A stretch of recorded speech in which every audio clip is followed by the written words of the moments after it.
Students, तो आज लेकर के आए हम एक नई वीडियो जिसका टॉपिक होने वाला है संस्कृत में प्रश्न निर्माण। जो विद्यार्थी कक्षा 10 की बोर्ड की एग्जाम की तैयारी कर रहे हैं उन विद्यार्थियों के लिए ये वीडियो बहुत ही इंपॉर्टेंट और हेल्पफुल होने वाली है। स्टूडेंट्स कहते हैं कि हमें प्रश्न निर्माण से संबंधित जो प्रश्न आता है वो याद नहीं होता है, इसलिए विद्यार्थी क्या है उसमें तुकांत देखते हैं, उसमें रट्टा लगाते हैं। तो आपको ऐसा नहीं करना है। आपने यदि ये वीडियो शुरू से लास्ट तक देख ली तो मेरी 100% गारंटी है कि आपका प्रश्न निर्माण से संबंधित प्रश्न बिल्कुल ही गलत नहीं होगा और आपके 4 अंक बोर्ड की एग्जाम में बिल्कुल सेफ हो जाएंगे। तो इस प्रश्न निर्माण से संबंधित जो प्रश्न आता है उसके कुछ बेसिक नियम्स हैं, उन नियमों को आपको फॉलो करना है, उसी के अकॉर्डिंग आपको प्रश्न निर्माण करने हैं। तो सबसे पहले हमें देखना है कि जो प्रश्न निर्माण का प्रश्न आता है उसमें जो हमारा अंडरलाइन वाला शब्द है या फिर जो हाईलाइट वाला शब्द है वो क्या है, उसके अकॉर्डिंग ही हमें प्रश्न निर्माण करना होता है। तो दोस्तों, इसमें अधिकतर 4 ही नियम ऐसे हैं जिनके द्वारा आप प्रश्न निर्माण हल कर सकते हैं। तो सबसे पहले हमें देखना है कि यदि हमारा जो हाईलाइट वाला शब्द है या अंडरलाइन वाला शब्द है वो यदि संज्ञा पद है तो वहां पर दोस्तों निश्चित रूप से या तो किम शब्द के रूप आएंगे या अस्मद और युष्मद शब्द के रूप आएंगे। लेकिन यहां पर ध्यान रखने योग्य बात यह है कि जो आपका अंडरलाइन वाला शब्द है वो जिस लिंग का और जिस वचन का और जिस विभक्ति का होगा आपको उसी लिंग, विभक्ति और वचन में ही जो सर्वनाम शब्द है उनका प्रयोग करना होगा। तो आपको सबसे पहले तो किम के तीनों लिंगों में रूप याद करने होंगे, पुल्लिंग के, स्त्रीलिंग के और नपुंसक लिंग के, और अस्मद और युष्मद, ये पांचों सर्वनाम आपको बिल्कुल 100% याद करने होंगे। इसके बाद में यदि आपका जो अंडरलाइन वाला शब्द है वो कोई गुणवाचक विशेषण आ जाए, मान लो किसी की विशेषता बता रहे गुणवाचक, जैसे वो होशियार है, वो चतुर है, वो सुंदर है, वो काला है, वो लगड़ा है, इस प्रकार से यदि उनकी कोई विशेषता बतलाई गई हो तो ऐसे विशेषणवाची शब्द यदि अंडरलाइन होंगे तो वहां पर हमें 3 शब्द का प्रयोग करना है। यदि शब्द आपका अंडरलाइन वाला पुल्लिंग का है तो वहां पर कीदृश शब्द लिखना है, और यदि स्त्रीलिंग में है तो वहां कीदृशी शब्द लिखना है, और नपुंसक लिंग में है शब्द तो वहां पर आपको कीदृशम शब्द लिखना है। इसके बाद में यदि आपका जो अंडरलाइन वाला शब्द है वो कोई स्थानवाची शब्द है जिसमें स्थान के विषय में बतलाया गया है, या तो कोई गांव का नाम है, नगर है, शहर है, जैसे कोई भी स्थानवाची शब्द होगा तो वहां पर दोस्तों आपको पुत्र शब्द लिखकर प्रश्न का निर्माण करना है। इसके बाद में यदि कोई प्रयोजनवाची शब्द आ जाता है तो प्रयोजनवाची शब्द यदि अंडरलाइन है तो वहां पर आपको किमर्थम शब्द लिखना है। किमर्थम शब्द लिख करके आपको वहां पर प्रश्न निर्माण करना है। दोस्तों, प्रश्न निर्माण करते समय एक इंपॉर्टेंट बात ये होती है, हमने देखा है कि कई स्टूडेंट जब प्रश्न निर्माण करते हैं, मान लो यहाँ पर कोई भी अंडरलाइन वाला शब्द है तो उसके आंसर में डायरेक्ट एक शब्द लिख देते हैं और क्या हमारा आंसर हो गया, लेकिन बिल्कुल ही गलत है। इस प्रकार से आपको नहीं लिखना है। जो अंडरलाइन वाला शब्द है उसकी जगह आपको जो आपका उचित आंसर वाला शब्द है वो लिखना है और पूरा सेंटेंस जो कि त्यो आपको उतारना है। और ध्यान रखना, लास्ट में क्वेश्चन मार्क जरूर लगाना है। यदि आप क्वेश्चन मार्क नहीं लगाते हो तो आपका 1/2 अंक काट लिया जाएगा। इसलिए क्वेश्चन मार्क लगाना बहुत इंपॉर्टेंट है। विद्यार्थी जल्दबाजी में क्वेश्चन मार्क लगाना भूल जाते हैं।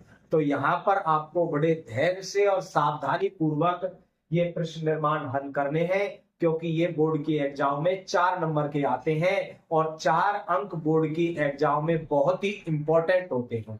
तो दोस्तों, इन नियमों के आधार पर यहाँ पर हमने पार्ट 1 सूची पर्यावरण से जो प्रश्न निर्माण से संबंधित प्रश्न है वो लिए हुए हैं। इनके आधार पर हम इनको हल करते हुए देखते हैं कि क्या इन नियमों के आधार पर हम इन प्रश्न निर्माण से संबंधित प्रश्नों को हल कर पाते हैं। तो दोस्तों शुरू करते हैं। यहाँ पर पहला जो प्रश्न है वो है सकटियानम कज्जल मलिनम धूमम मुंचति। सकटियानम सैकड़ों मोटर गाड़ियां कज्जल मलिनम काजल के समान मलिन धूमम यानी धुआं मुंचति यानी छोड़ती है। जब आप इसका हिंदी अर्थ करोगे सैकड़ों मोटर गाड़ियां काजल के समान मलिन धुआं छोड़ती है। यहाँ पर धुआं शब्द के लिए विशेषण प्रयुक्त हुआ है। धुआं कैसी है? काजल के समान मलिन है। तो ये हो गया आपका विशेषण शब्द। और जब विशेषण शब्द आपका अंडरलाइन आ जाता है तो वहां पर आपको 3 शब्द प्रयुक्त करते हैं। कीदृश है, कीदृशी और कीदृश। ये शब्द आपको वहां पर लिखने हैं। तो यहां पर हमें देखना है कि जो हमारा अंडरलाइन वाला शब्द है वो किस लिंग का है। यहां पर हमने देखा कज्जल मलिनम और धूमम। धूमम भी नपुंसक लिंग है और नपुंसक लिंग होने के कारण जो विशेषण शब्द आया है वो भी यहाँ पर नपुंसक लिंग है। तो नपुंसक लिंग होने के कारण यहाँ पर जो शब्द आएगा वो आएगा कीदृशम। बस जब हमें पता चल गया कीदृशम आना है तो आपको हल किस प्रकार करना है देखिए। आपको सेम टू सेम पूरा लिखना है। केवल इस शब्द की जगह हमें कीदृशम शब्द लिखना होता है। तो आप लिखेंगे इस प्रकार से सकटियानम कज्जल मलिनम की जगह हमें लिखना है कीदृशम। और जो शब्द आपने लिखा है दोस्तों उसको अंडरलाइन जरूर करना है ताकि एग्जामिनर को आप बता सको कि हमने ये शब्द यहां पर भरा हुआ है। इसके बाद में जैसा सेंटेंस है वैसा का वैसा उतारना है। धूमम मुंचति। और लास्ट में आपको क्वेश्चन मार्क का ध्यान जरूर रखना है। तो ये हो गया आपका प्रश्न निर्माण से संबंधित प्रश्न। सकटियानम कीदृशम धूमम मुंचति। सैकड़ों मोटर गाड़ियां कैसा धुआं छोड़ती हैं। तो इसके बाद में पढ़ते हैं अगले प्रश्न पर। उद्याने पक्षिणाम कलरवम चेत प्रसादयति। यहां पर जो अंडरलाइन शब्द है वो है पक्षिणाम। शब्द है आपका पक्षी। जो पक्षी शब्द है यहां पर वो है आपका संज्ञा शब्द। पक्षी शब्द है आपका संज्ञा। अब हमें पता चल गया कि संज्ञा शब्द पर अंडरलाइन है। संज्ञा शब्द पर अंडरलाइन होगी तो हमें वहां पर या तो किम के शब्द रूप लिखने होंगे या फिर अस्मद और युष्मद के शब्द लिखने होंगे। तो अधिकतर ऐसे शब्दों में आपको किम के रूप ही लिखना है। तो किम के रूप 3 लिंगों में चलते हैं, पुल्लिंग, स्त्रीलिंग और नपुंसक लिंग। पुल्लिंग में कै कौ के, स्त्रीलिंग में का के कहा और नपुंसक लिंग में किम के कानी। अब हमें देखना है जो जो पक्षी शब्द है वो पक्षी शब्द किस लिंग का है। तो हमने देखा पक्षी शब्द पुल्लिंग में है और विभक्ति देखनी है इसकी पक्षी नाम। रामस्य रामयो रामाण नाम। यहां पर षष्ठी विभक्ति का बहुवचन शब्द है। षष्ठी विभक्ति बहुवचन शब्द है। अब हमें किम के रूपों में जाना है पुल्लिंग में और वहां पर जो पक्षी शब्द है उसकी षष्ठी विभक्ति के लिए किम शब्द में से आपको रूप चुनना होगा। तो पुल्लिंग में जाते हैं कै कौ के, कम कौ कान, केन काभ्याम कई, कस्मई काभ्याम केभ्य, कस्मात काभ्याम केभ्य, कश्य कयो केशाम। तो षष्ठी विभक्ति और बहुवचन में आपका शब्द निकल के आया है केशाम।